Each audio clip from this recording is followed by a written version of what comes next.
This is my review of the Brother INKvestment MFC-J1365DW printer.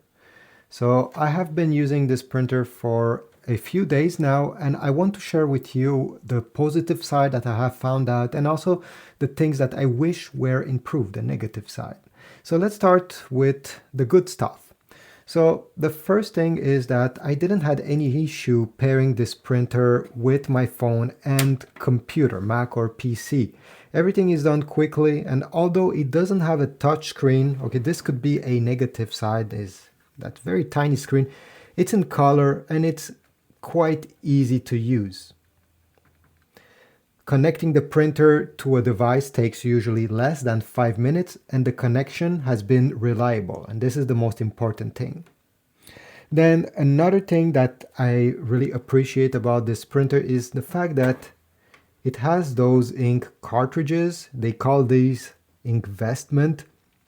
It's because they can hold a bit more ink than regular cartridges. Depending how much you print and what do you print, they say that you can print up to 1,200 pages with a set of these.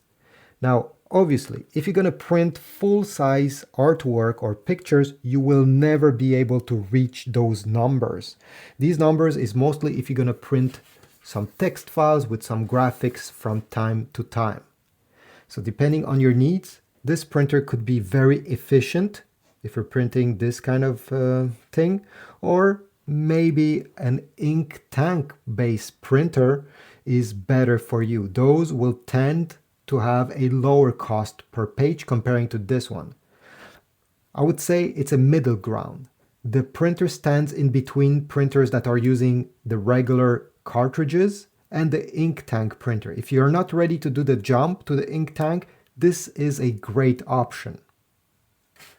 Now let's continue talking about the positive. I like the fact that you can print on both sides of the page. It's able to duplex printing, so most people like to have this feature.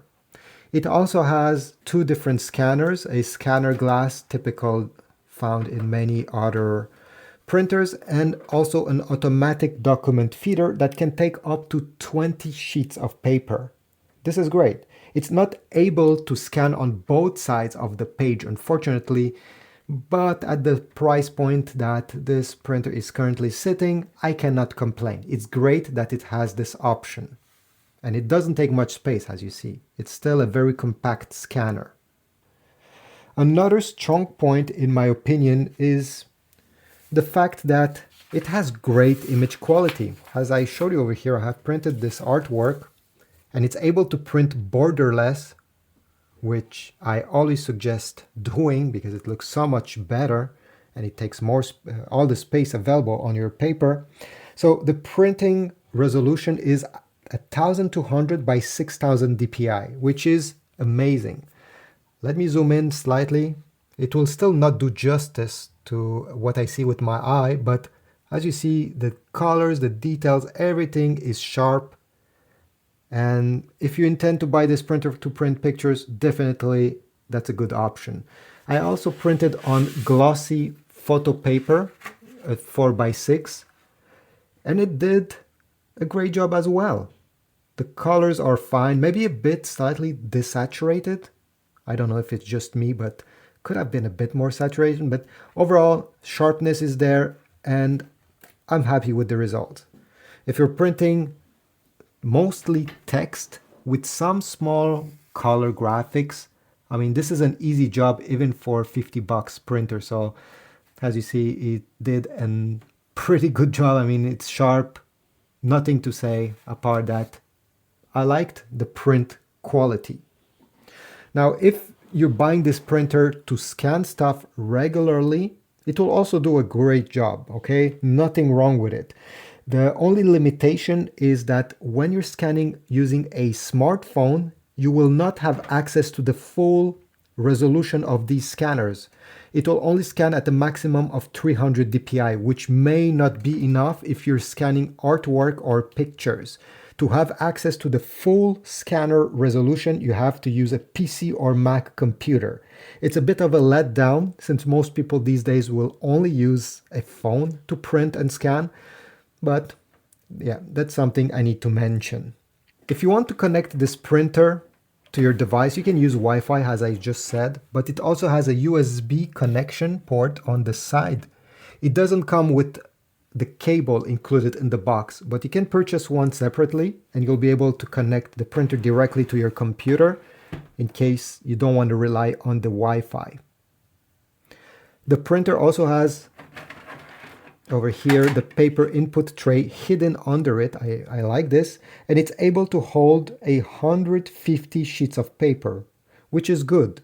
Now, one downside of this is that some other printers will have two different paper input. One over here, sometimes on the back for specialty paper like an envelope or something else. This one only has one paper input, which means that if you want to print on 4x6, but you have some US letter size input over here, you have to remove the paper and put this one over there. As I said, some printer have a separate paper input, especially made for specialty paper like this one, so you don't have to remove the paper that is there.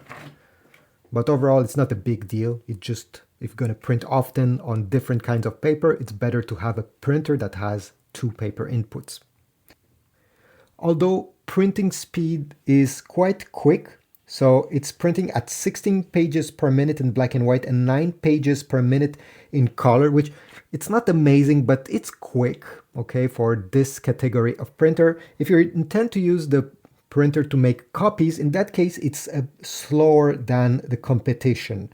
It's able to make copies at around 11 pages per minute. And this is not copying artwork like this. It's copying, again, some pages like these. It's not the quickest in its category. It's not bad either, but again, if you're a teacher or somebody that wants to get copies quickly, there's better options on the market.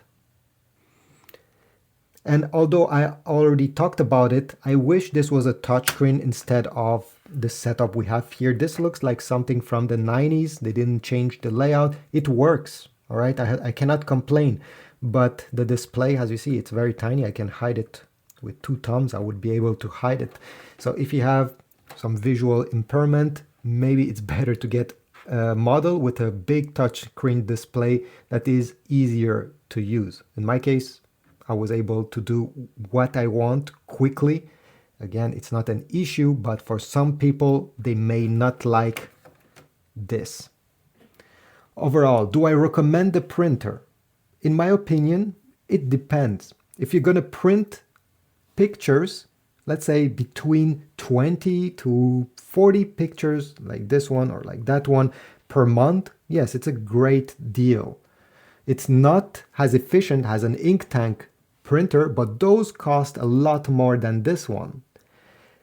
It will be much better than any other cartridge-based printer cost-wise.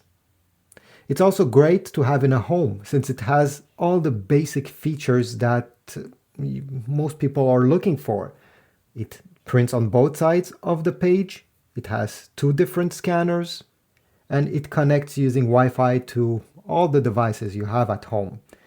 And on top of that, it also prints relatively quickly. So yeah, it's a good all-around printer. I'll put a link in the description towards Amazon if you want to get one from there. Every time you purchase, I get a very small commission. I'll also put links to other printers that you may like or prefer compared to this one. And I'll see you in the next one. Don't forget to comment as well.